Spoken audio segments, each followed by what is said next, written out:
After church हामीले पानीको सोर्समा plantation गर्ने योजना गऱ्यौँ आदरणीय एल्डर लङ्गेसिङ लेप्चाज्यूको नेतृत्वमा।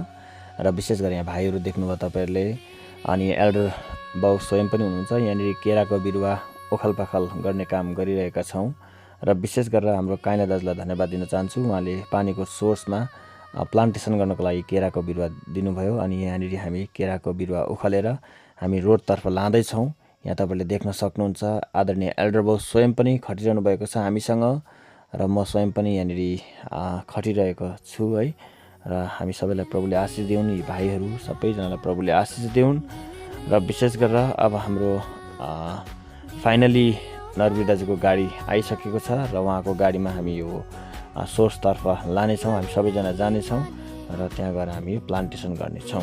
नमस्कार, गुड आफ्टरनुन तपाईहरु सबैजनालाई। विशेष गरेर हामी विगत साल चाहिँ आज भने हामी मसी मण्डली सुन्तले चर्चका अति नै आदरणीय एल्डर लङ्गेसिङ लेप्चाज्यूको नेतृत्वमा फेरि पनि हामी यो पानीको सोर्सलाई हामी टार्गेट गरिकन विशेष हामी दुईटा सोर्सलाई हामी टार्गेट गरिरहेका छौँ। चम्लगाई एरियामा खाने जति पनि हामी पानी खाने व्यक्तिहरू छौँ यो सोर्स अनि यो जति पनि यो शङ्खरे एरिया है यो त्यहाँसम्म पुग्ने पानी यो दुईटा सोर्सलाई हामीले यहाँनिर टार्गेट गरेर आज फेरि पनि हामी यहाँ देख्न सक्नुहुन्छ। तपाईँले सबैले क्यामेराम्यानलाई देखाइदिने यहाँ केराहरू रोपरापन गर्न हामी लागेका छौँ। नमस्कार फेरि पनि तपाईँहरू सबैजनालाई। विशेष गरेर हामी यहाँ सोर्समा आइसकेका छौँ। मसी मण्डली सुन्तले चर्चका सम्पूर्ण सदस्यगण एल्डर लङ्गेसिङ लेप्चाज्यूको नेतृत्वमा हामी यहाँ किन आएको छौँ भन्दाखेरि वृक्षारोपण गर्नको लागि। विगत सालमा पनि हामीले रोपेका थियौँ। यहाँ देख्न सक्नुहुन्छ यो केरा है, हामीले विगत सालमा रोपेको केरा हो, यतिको भएछ। र यहाँ हेर्नुहोस् अहिले सोर्सको हालत चाहिँ यो छ है, पानीको मुहानको हालत चाहिँ यस्तो छ। यहाँ पानी एकदमै सुक्खा छ, छैन पानी नै हो। अनि तपाईँहरू यो जति पनि पानी खाने हुनुहुन्छ तपाईँहरूले राम्रो हेर्नुहोस् र यहाँ आएर तपाईँहरूले सरसफाइ गर्नुहोस्, तपाईँहरूले पनि आएर वृक्षारोपण गर्नुहोस्।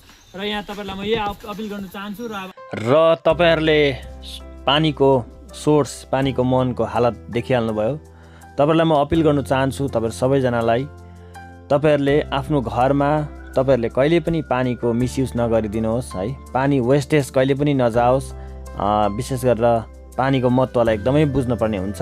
र यहाँ तपाईँहरूले देख्न सक्नुहुन्छ सबैजना यसरी खटिरहनु भएको छ। पानीको सोर्सलाई बचाइराख्नु एउटा हाम्रो उद्देश्य हो र हामीले सबैजनाले यो कामप्रति एकदमै योगदान सधैँ नै दिनुपर्छ। यो तपाईँहरूलाई म आह्वान गर्न चाहन्छु। र यहाँ पानीको सोर्सलाई सफा गरिने कामहरू आज गरियो, दुईटै पानीको सोर्सलाई सफा गरियो है। अनि पानीको सोर्सतिर हामीले वृक्षारोपण गर्ने काम हामीले गरिरहेका छौँ। र विगत सालमा रोपेको वृक्षहरू त्यसमा झन्डै 5-6-7वटा जस्तो बिरुवाहरू बाँचेको छ। र यसरी नै हामीले सालै नै है इयरली नै हामीले यसरी वृक्षारोपण गऱ्यौँ भनेदेखि केही बिरुवाहरू बाँच्नेछ। र एकदमै तपाईँ सबैजनालाई धन्यवाद।